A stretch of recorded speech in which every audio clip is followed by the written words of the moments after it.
Thom Hartmann here on the news. You need to know this. Still doubt we're living in an oligarchy? Check out a new report by the Associated Press today showing that average CEO compensation topped $9.6 million in 2011, the highest mark since the AP started looking at compensation numbers way back in 2006. Meanwhile, wages for working people have barely budged, and it would now take the typical American worker 244 years just to make what their CEO makes in 1 year. And among Fortune 500 CEOs, it's even worse. They make 380 times more than their average worker. So are Wall Street banksters, oil barons, and corporate executives really worth that much money? Should they be paid hundreds of times more than doctors, scientists, or even teachers? This is what neo-feudalism in America looks like. And if Paul Ryan and the Republicans who are pushing austerity for working people and trillions of dollars in tax cuts for corporate CEOs, if they win big in November, it'll only get worse. It's time to rethink corporate capitalism altogether and find ways to democratize the economy with worker-owned cooperatives and business models like unions that look out for workers, the community, and the environment.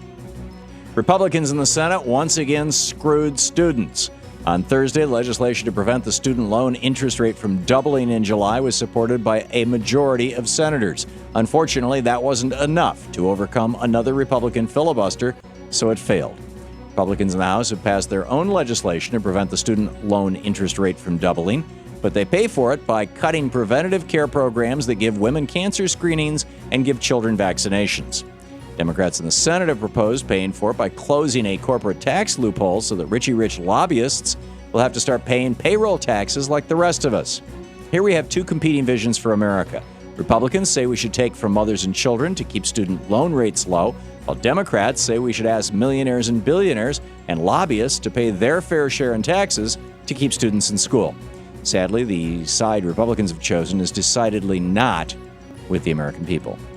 In the best of the rest of the news, the voices of more than 1 million people pleading with President Obama to protect the planet and put a stop to plans to drill in the Arctic were ignored. Despite more than 1 million people signing a petition to the president to live up to his campaign promise to begin healing the planet, the New York Times is reporting President Obama has green-lighted letting oil corporations drill in the Arctic.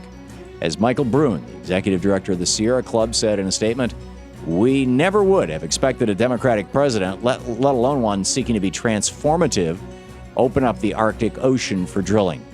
Add this to the president's endorsement of the Keystone XL pipeline, and environmentalists feel betrayed.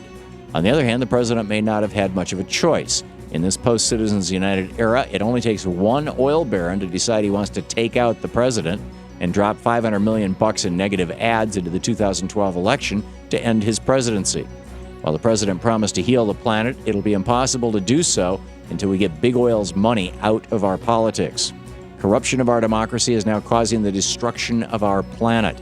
Go to movetoamend.org to see what you can do to stop this. It's increasingly looking like big money will win out in Wisconsin. Polls show Governor Scott Walker widening his lead in the Wisconsin recall race, thanks in large part to $25 million in campaign contributions from out-of-state oligarchs. Walker is also outspending his Democratic opponent, Milwaukee Mayor Tom Barrett, by at least 3-1 on TV ads. So Walker might escape next month, but this battle for the rights of working people is bigger than Wisconsin. From Ohio, where voters repealed an anti-worker rights law, to Michigan, where activists are taking on Governor Snyder's radical crony financial dictators law, to Indiana, where working people have mobilized against the state's recently passed Right to Work for Less law, Americans are fighting back hard against the right-wing assault on the middle class. Shock jock blowhard Rush Limbaugh says he hates government waste, but he'll likely stay mum about how much taxpayer money is being spent guarding his bust in Missouri. According to a clerk with the Missouri State House, legislators authorized spending more than $1,000 on a security camera to keep constant surveillance on the Rush Limbaugh bust, commemorating Limbaugh's induction into the Hall of Famous Missourians. Republican legislators defend the spending, arguing that there's a lot of controversy around the Limbaugh bust, and there are fears it could be vandalized. I guess the bigger question here, aside from taxpayer money being wasted, is why someone who goes on the radio to call private citizens sluts has his bust in the Missouri Hall of Fame anyway. And finally, move over Sheriff Joe Arpaio. The Donald is making a run at being the king of birthers.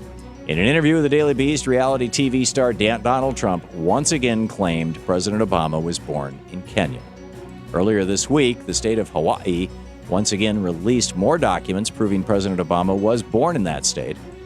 But Trump is pinning his argument on an obscure write-up by one of President Obama's literary agents more than 20 years ago, saying that Obama was born in Kenya.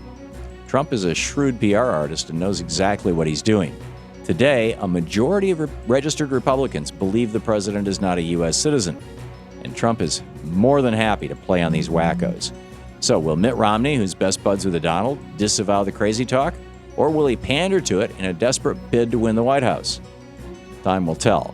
I'm betting on the latter. And that's the way it is today, Friday, May 25th, 2012. I'm Thom Hartmann on the news.